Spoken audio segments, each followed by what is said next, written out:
Welcome to this week's installment of Today and Tomorrow in Scottsdale with Don Henninger. I'm Don, and joining me today is Raul Zubia, who's coming in off the bench for Kevin Maxwell. Raul, you know, it's not too often we can replace one All-Star with another community All-Star, so we've done that today with you, man. So Thank you. Thanks for sitting in today. Of course. I appreciate it. I'm glad that Kevin made the call. I listen to you guys all the time, so I'm glad to be a part of it this time. You better not do too good, because you know what? We have to go to Kevin. Raul's looking pretty good here, buddy. I don't know, I'll add a few ums and ahs. Yeah, thank you. Well, that'll just balance out mine, so that's perfectly fine. That works out just well. So we've got a great show. We have a trailblazer with us today. Her name is Shannon Eastin. She lives in Scottsdale, but here's the thing. She's the first female to ever work as an official in the National Football League. Wow. That was back in 2012. She was also the first woman to lead a crew at the Division I level for the Mideastern Athletic Conference. For 16 years before that, Shannon officiated football games at the high school and college level before her making her mark on the NFL fields. Today, Shannon is the Director of Officials for the Canyon Athletic Association, where she oversees officiating services for over 200 schools. She also mentors and trains officials in football and basketball through her Scottsdale company, SE Sports Officiating. On top of all of that, she also wrote a book called Lady Ref, Making Calls in a Man's World. And she writes about what her experiences were like through all of that. I hope we get a little bit of a glimpse from that today from you. Shannon, welcome.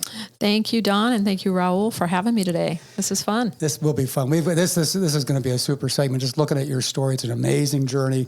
Lots to talk about. But why don't we start with your background first, a little bit about where you grew up and how you got to Arizona, and ultimately how you were inspired to become an official. That's a lot to unpack.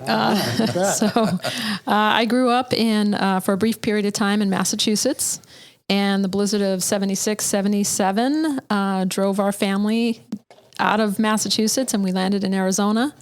My mom asked my dad, where can he get transferred? And Arizona was the complete opposite of Massachusetts, so that's how we landed here.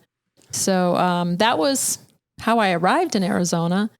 Fast forwarding to officiating, there's a lot in between, but basically didn't realize I even wanted to be an official until I was 26 years old. Had no idea, never thought about it.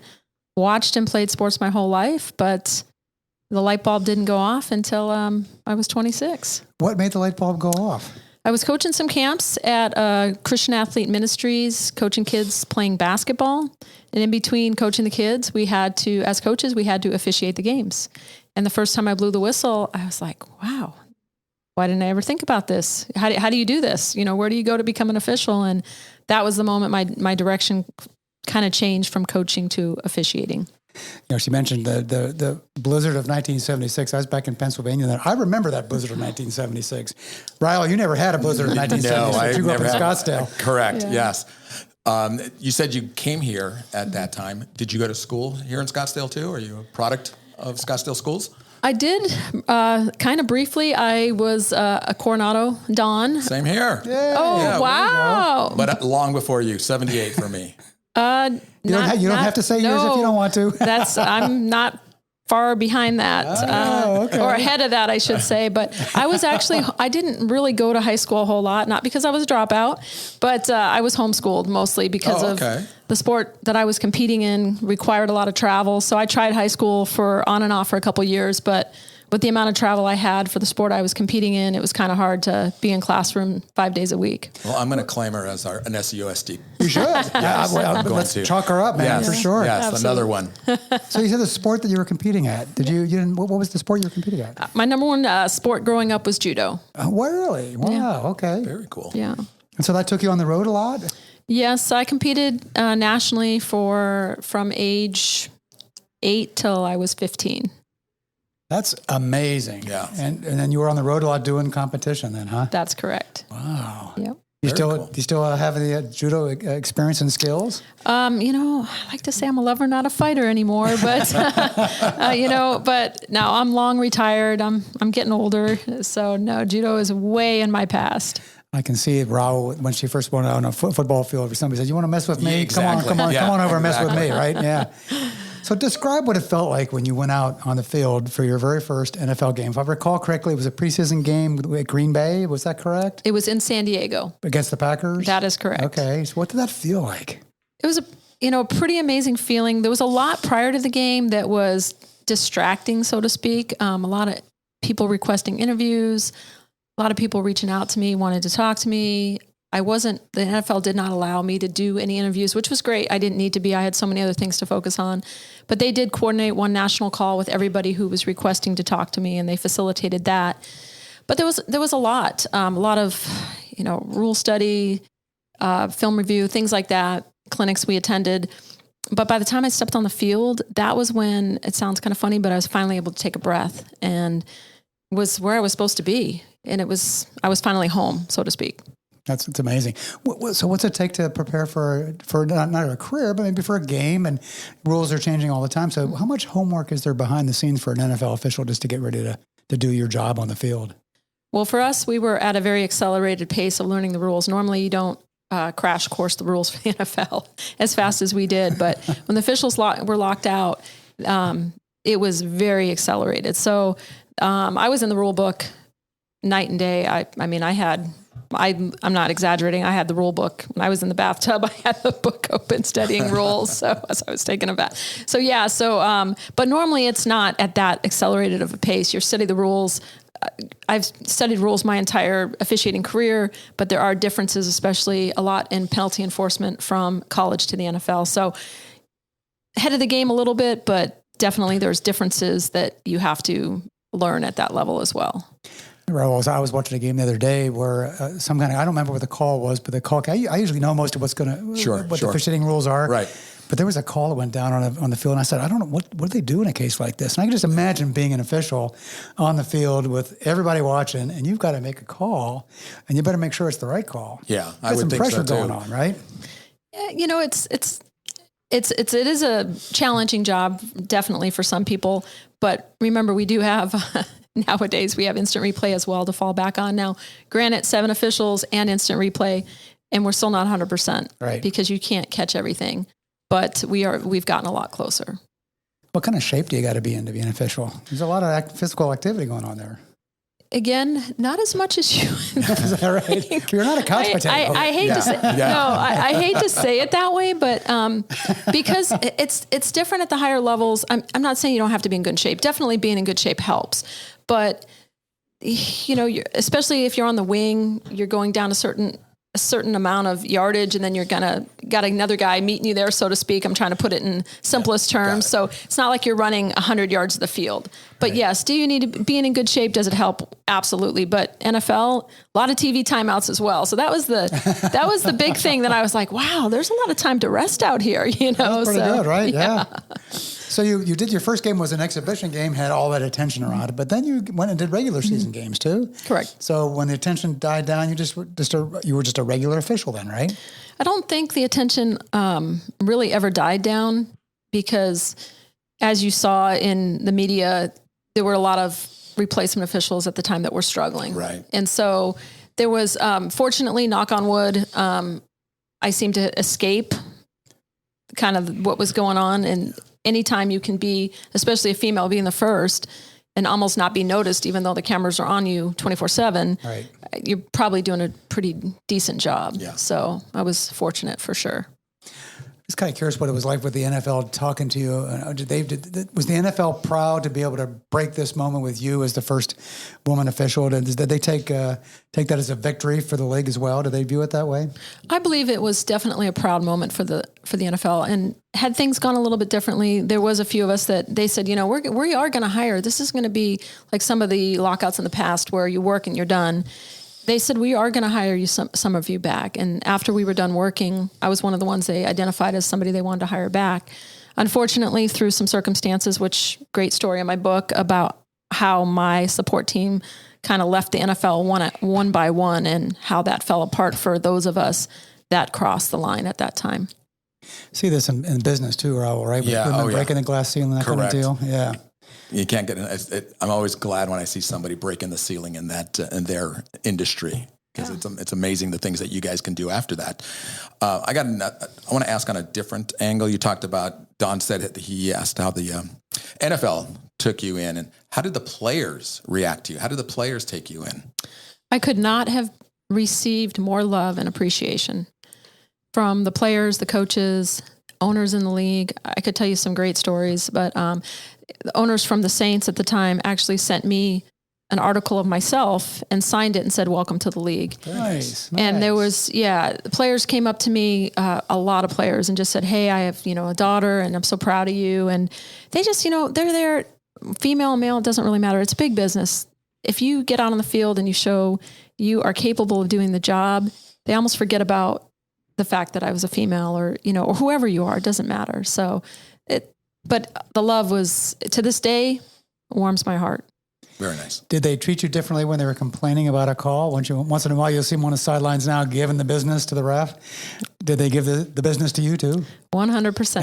Yeah. But the greatest thing about that is, and in some of the games I worked, there was one call in particular. It was a toe tap on the sideline and kind of sold it. It was a catch. And I think it was Richard Sherman came up to me, incomplete. And I'll tell you what, as much as they kind of work you, as soon as they saw it on the big screen and they realized that I got it correct, he was the first person to come over and say, "Hey, great call." Oh, okay. Yeah. Okay. That's pretty cool. Yeah. I wouldn't think that would happen. I would think that they would just stick to their guns. Yeah. I'm surprised they did that. Do they all do that, or just the good ones? I can't answer that question, but I can't answer that question, but yeah, that's their job. They're working you. That's what they're there to do. That is absolutely right. So do you think your presence as a woman official influenced the perception of women overall in professional sports? Did that sort of help the journey continue for everybody that's on this path together? And what kind of changes have you maybe seen at the NFL level since your debut? I think getting in and doing what I did and being successful and not, let's just say, falling flat on my face and, doing a good job, I believe helped open the door for sure. There are 3 women now that are full-time officials in the NFL. And I think had I not been successful, you don't know. You don't know how much longer it potentially could have taken. Right. I would like to think we were real close with another female official.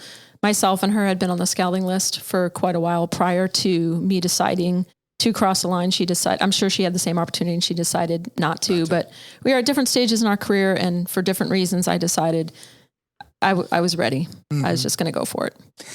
I was the sports editor for the daily paper for a while. And so I had an occasion to be on the field watching games.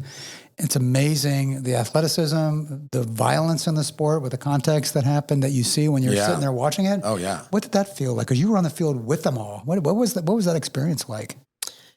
I don't think I really, when you're in the game, it's a little different than I think watching as a fan.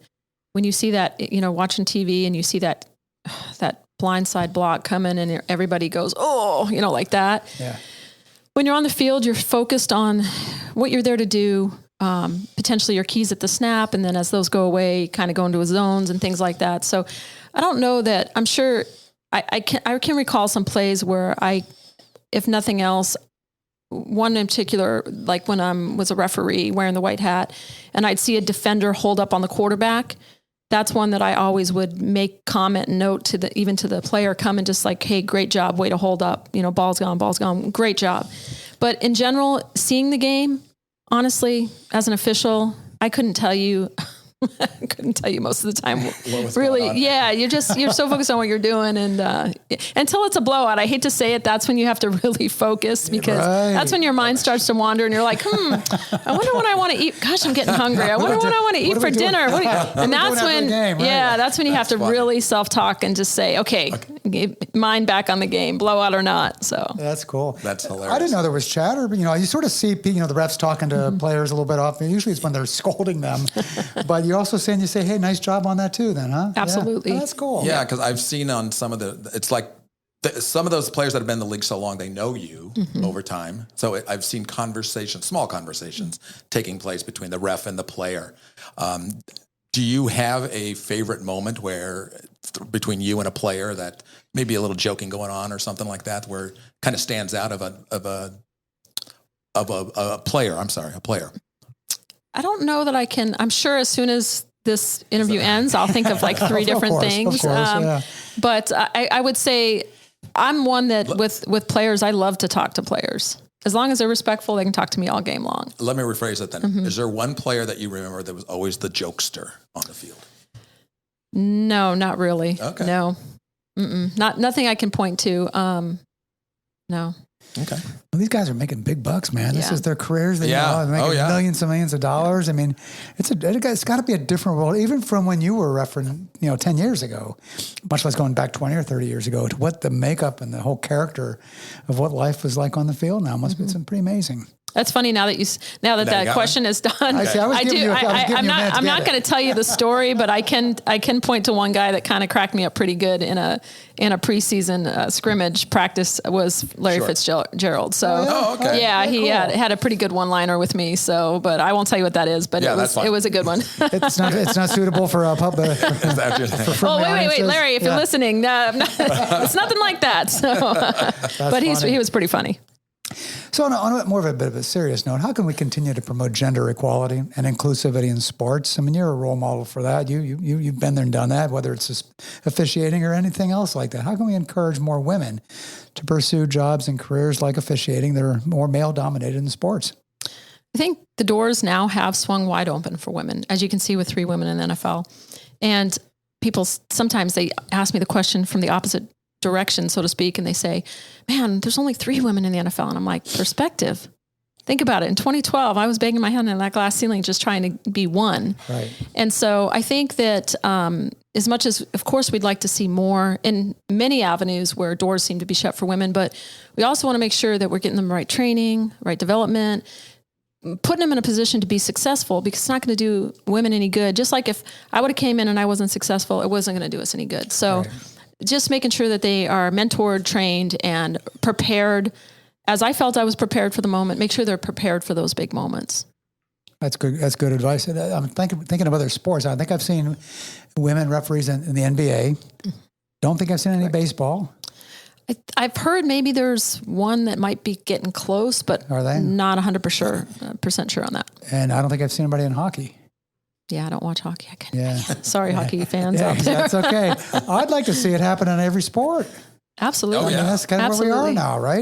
Exactly right. And so, I mean, baseball would be a natural. That's hockey, be a natural too if you know how to skate. I don't know how to skate, so I'm never going to do it, but so no resistance. And if you've encountered resistance along the way, and even if you didn't, because you know how to deal with this, how do you overcome the resistance? Well, I'm not sure. I definitely encountered resistance. So when you asked me earlier about how the players were at the NFL level, they were fantastic. If you would, again, pointing to my book, there are stories in there that will probably blow your socks off at the resistance that I did face at a time when the doors weren't open, so to speak.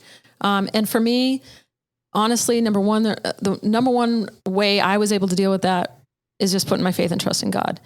Now, you're reading my story, my book. I made some mistakes, but God was always there for me, and that was where I found my strength. And the second place is that I always tell people, they're like, man, this guy, things that happen to you when they read the story, and they're like, how do you deal with that? And I'm like, well, for every person that I found that was coming up against me, I tried to surround myself with people. For every one, I tried to find 2, 3, 4 other people to surround myself with, good people that were going to encourage me to move past those moments. That's a good philosophy. For any walk of life, exactly, right? Yeah. Exactly. Well, I've seen you do it as a leader in Scottsdale. Well, that's exactly what you do, man. So that applies across any occupation, right? Yeah. It makes total sense, and we tend to get caught up in the negative a lot, especially when we're dealing in public policy areas or just whatever. But there's a lot of positive people out there for you to surround yourself with if you just pay attention and take the time to do it. Absolutely. Especially what's happening in the world today. 100%. You got that for sure. Talk about your book. So now you're a writer. You mentioned it a couple of times. I can't wait to read it, which I'm going to do. But what inspired you to write a book? And then what was that experience like? So for years, I was documenting everything. And I never had it in my head that I was going to write a book. Never even thought about it. But for some reason, I saved every email, whether it was positive communication from somebody or negative. And some things that this book would not be what it is today if I didn't save that communication, so to speak. And I'd heard for years, Shannon, you need to write a book. People would ask me questions, and it sounds funny, I'm on a podcast and I'm doing interviews, but I'm not one that really loves to talk about themselves. It's a lot easier for me to say, hey, read the book. It's a great story. But I was being encouraged repeatedly to write a book, and I was doing an interview several years ago with Mark McClune, from Arizona News Family. And Mark, after the camera stopped rolling, Mark said, Shannon, you need to write a book. I'm like, Mark, I hear that all the time. And so that was the moment. It was kind of like, again, one of those light bulb moments. And I'm like, I got to get this done. And it was at a moment that even after my journey with the NFL on the field ended, I was still working for the NFL in another capacity.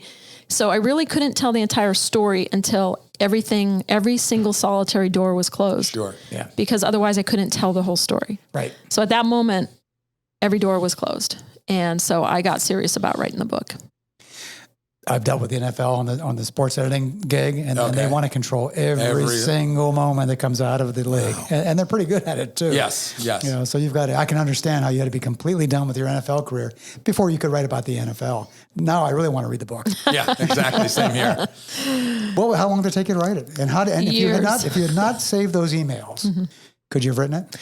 I hear it would not have been easy to write it because you have to have so much documentation when you write a memoir like this. You have to have proof, of the things that you're saying. And so it would have been a lot more challenging, but the book took me years. It took me writing it by myself, with a friend, with another friend, with a ghostwriter. Then that wasn't successful. And then a co-writer who was absolutely amazing. Kate Vogel was my co-writer, and she absolutely brought the story to life. She's amazing. So I give her all the credit in the world for that. And years later, here we are.